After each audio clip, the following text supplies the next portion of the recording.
Ma'am అయితే ఇప్పుడు బేసిక్గా ఒక కేసు రన్ అవుతుంది కోర్టులో అన్నప్పుడు దానికి చాలా టైం పడుతుంది తీర్పు రావడానికి. అలాగే పోక్సో కేసులో కూడా అంతే టైం పడుతుందా? అంటే ఫాస్ట్గా అయ్యే అవకాశం ఉందమ్మా. లేదు, ఫాస్ట్ ట్రాక్ కోర్ట్స్ అని పోస్కో కేసులో తప్పకుండా ఫాస్ట్ ట్రాక్ కోర్ట్స్ ఉన్నాయి. ఇప్పుడు జనరల్గా జరిగే కేసెస్ లాగా తీసుకోరు దీన్ని. ఇమీడియట్లీ రిపోర్ట్ చేయండి. ఎప్పుడైతే ఎఫ్ఐఆర్ ఇష్యూ అవుతుందో ఎఫ్ఐఆర్ కాగానే ఇన్వెస్టిగేషన్. ఒకవేళ ఇప్పుడు శిక్ష నేరం అతను చేశాడు అని చెప్పి ప్రూవ్ అయిపోతే దానికి ఎలాంటి శిక్ష పడే అవకాశం ఉందంటారు? అమ్మ, ఎలాంటి శిక్ష అంటే 5 ఏళ్ళు ఉంది, 10 ఏళ్ళు ఉంది, యావజ్జీవ కారాగార శిక్ష ఉంది, ఉరి శిక్ష కూడా ఉంది. ఒకటి Maharashtra, state of Maharashtra versus Ravi అని ఉందమ్మా. 2 ఏళ్ళ అమ్మాయిని సెక్షువల్ హెరాస్మెంట్ చేసి చంపాడు. సెక్స్ చేసి ఆ అమ్మాయిని చంపేశాడు.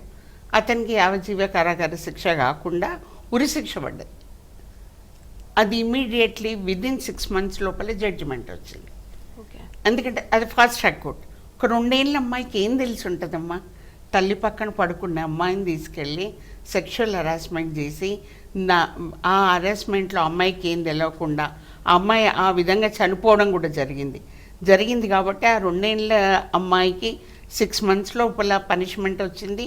అతనికి ఉరి శిక్ష కూడా పడ్డది. State of Maharashtra.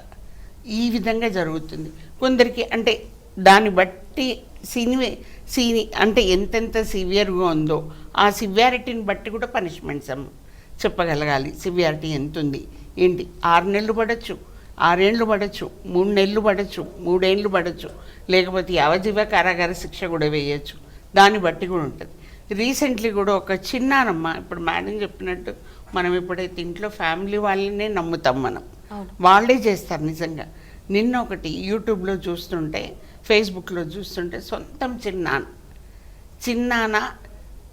చిన్నమ్మని చేశాడు, చిన్నమ్మ ఇంకో చెల్లెల్ని చేశాడు, ఈ వదిన కూతురు ఈ అమ్మాయిని కూడా. అయితే ఈ అమ్మాయి ఆల్మోస్ట్ 17 years ఇప్పుడు. ఆ అమ్మాయిని వాళ్ళు అది చేశాడని తీసుకొచ్చిన తర్వాత ఆ అమ్మాయి కారులోకి వెళ్ళి దుంకి నేను మీ ఎంబడి వస్తే అతను నన్ను చంపేస్తాడని మళ్ళీ వెళ్ళిపోయింది అతని దగ్గరికి. సొంత చిన్నాన్న. వేరే వాళ్ళు చేయడానికి ఇంకా ఆస్కారం లేదు. ఎందుకంటే ఆ అమ్మాయి చిన్నాన్ననే నమ్మినా కూడా ఆ గొంతు కోసాడు. అంటే మళ్ళీ ఆ అమ్మాయిని బెదిరించి నువ్వు రాకపోతే మీ ఫ్యామిలీ అంతా చంపుతాను. అమ్మాయి అదే చెప్పిపోయిందంట. నేను వెళ్ళకపోతే మీ అందరినీ చంపేస్తాడు మమ్మీ, నేను వెళ్ళిపోతున్నాను. ఇది ఈ విధంగా ఉంది.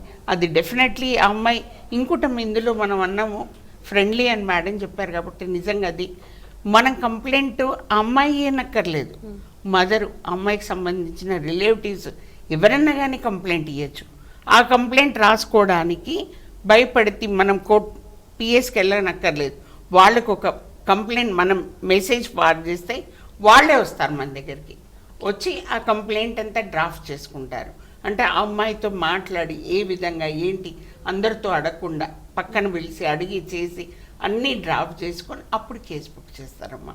ఎందుకంటే ఆ అమ్మాయి చిన్న అమ్మాయి ఏంటి తెలియదు కాబట్టి ఇవన్నీ జరిగి కేసెస్ బుక్ చేస్తారు. Okay ma'am.